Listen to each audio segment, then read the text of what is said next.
with our couples group, we had talked about creating a podcast.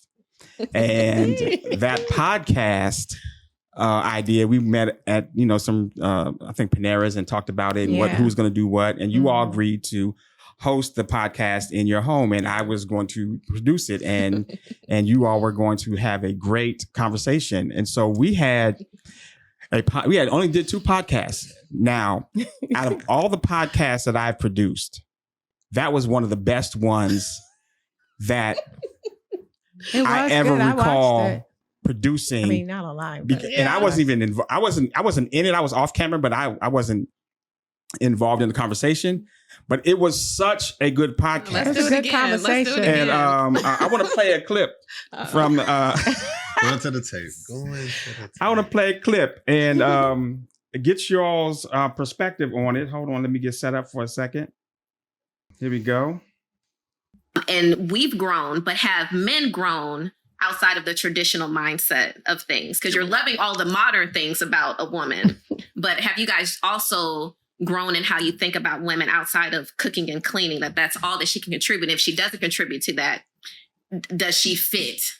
Well, what are the other standards that you're saying? No, that's my question to you all. What are the other? Can you guys say? Because I'm a woman, I can say other things, but I'm not ever hearing from men anything else other than cooking and cleaning from a woman that they either desire or need or want. For me, keep passing to each other. Let's see. No, for real. For me, cooking and cleaning is just it's a necessity. I'm always conscious about necessities first. I got to eat. My kids got to eat. If I step away, I got to be conscious. If I'm away for like more than 4 hours, somebody got to be able to cook something for the kids to be able to survive. Because when you were there for 4 hours, you're the one that were cooking for those 4 hours. That's the standard that I set, that I'm the cooker in some form of fashion. Okay. If I drop the ball by not dropping the ball, if I am not present in a situation to be able to do this, I need somebody that's going to be able to step in seamlessly. But outside of the cooking, cleaning, being like a housewife type thing on that full scale, that's cool, but it's not the end all be all. Being able to like know finances and being able to like help me with like what I'm planning and put numbers to it, and we can actually have intelligent conversations about how we move stuff forward. That's what I need.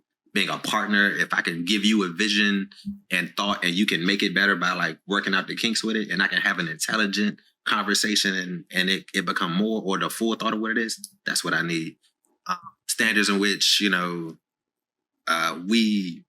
we have an image that we uphold, because I can take you out to the most lavish restaurant and you give me the same energy as me taking you to Wendy's to just grab some food real quick. Because upgrade that a little bit. Give me like a Cava, a Chick-fil-A, Chipotle. The Chipotle, give me something. Give me Chipotle. Bring it up a little bit. Same level of appreciation of just being fed and we having a good time. It's not standard upon gratefulness. If I can boil that particular thing up, the level of gratefulness that's shown in every aspect is a standard. I think that should be with every woman. Okay. So, what I want to know is, Kevin, are those still your standards? Because you said cooking, financial planning, carrying out your vision, upholding an image, and then having an attitude of gratefulness. Kevin, I want to know if those are still your standards and areas. Were you able to meet them? Okay, Kevin. I would say that that's still a foundational thing that I still stand on. But I through the time of that to now have realized that putting expectations on Aries in any kind of way towards her just thriving in her own skin towards us is not as fair. And I'm more conscious about just nurturing what we can get accomplished every day and what we're trying to build with different goals that we have set in mind. Oh, how'd you come to this awareness? There's a lot of trial and error. Speak on it, sir. Yeah, speak on it. I was very resolute in that thought. And it caused a lot of friction with us during that time where life was life and things couldn't happen the way that I necessarily planned or wanted it to. And I had to make some hard decisions on pulling back to to get us to what was going to work now and moving forward, and having high expectations towards those kind of standards wasn't fair consistently to try to hold things to, but more so being understanding as to what we're having conversations about, and then acting accordingly from those conversations was a better route to go.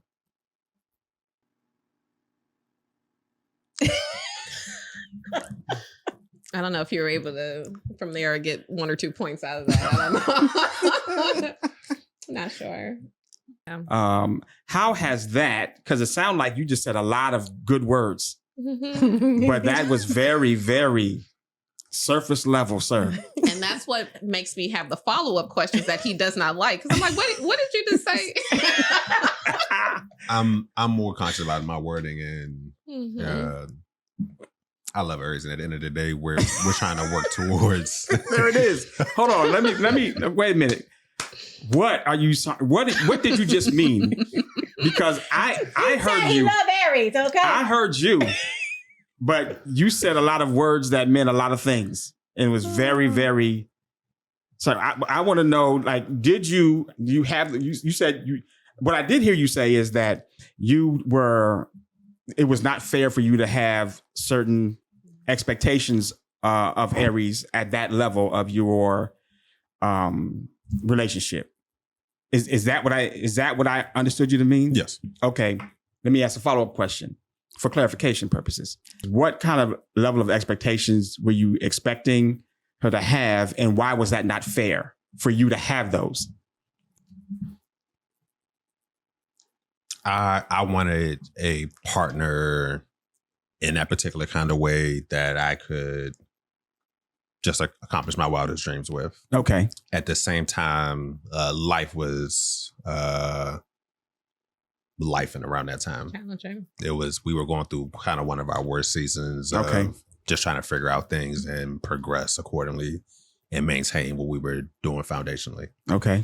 So adding anything extra that would not lead us to where we were good spiritually, we were good mentally, that we would be moving forward, happy and cohesive, wasn't necessary at that time, and still isn't. Putting my expectations on Aries is a weight, and she did not need any extra weight that I could be putting on her during that, or even period. I don't think that's something that we're trying to do in our marriage right now. Yeah. Is, do stuff like that. But what I realized works more is vocalizing what my expectations are, and if she agrees and wants to help me with whatever, giving her the grace and understanding that I am willing to have her be a part of it, and we can move forward accordingly. Okay. If you want to see another clip of this episode, click right here. If you want to see the full episode, click here.